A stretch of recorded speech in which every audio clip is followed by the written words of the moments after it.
The United States Secretary of Defense saw a number he didn't like, and rather than answer it, he told a television network to be ashamed of itself. From Berlin, this is the kind of scene that stops you mid-sip.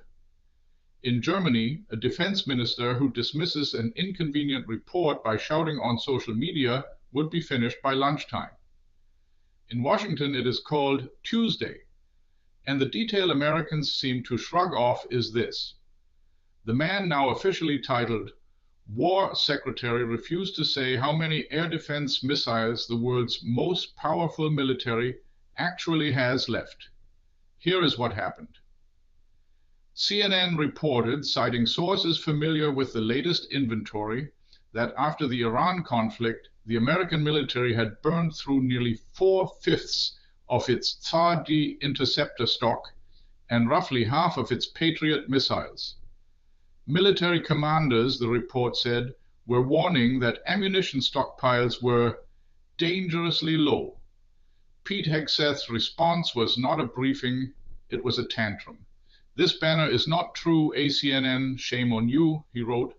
Then, for good measure, we do not hate the fake news media enough. Now, from the outside, notice the move, he said the numbers are false. So a Republican congressman, Thomas Massey, a known Trump skeptic, asked the one question that matters. Then how many are there? If the report is wrong, correct it. Give us the real figure. Hegseth said nothing. Silence. A denial with no number behind it is not a denial. It is a mood, and the independent numbers are not reassuring. The Washington think tank Center for Strategic and International Studies estimated that by late July, the United States had at most around 830 Patriot interceptors left, down from roughly 2,300 before the war. For THAAD, the drop was from 452 to perhaps 278. Those figures do not exactly scream fake news, they rather quietly confirm it, so the substance is uncomfortable. The premier missile defense systems that protect American forces, and by extension Allied troops, have been drained hard, and the man in charge would rather fight a cable network than a factual question. And here is where it lands for us in Europe. While Hegseth was busy raging, his own deputy was praising Germany.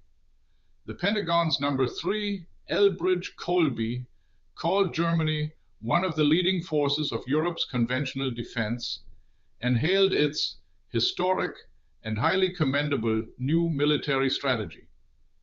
Berlin has pledged to hit the 5% spending target by 2029, years ahead of the 2035 deadline Trump demanded. Which leaves a strange picture. Washington is applauding Europe for rearming faster precisely as Washington's own missile cupboards look worryingly bare, and the Secretary of Defense treats the inventory like a state secret best defended with insults. Europe is being told to spend more to lean on an ally that cannot or will not say how much firepower it has left. That is not reassurance, that is a reason to build your own. That's the view from here. What does it look like where you are? Drop it in the comments and subscribe for the perspective American media won't give you.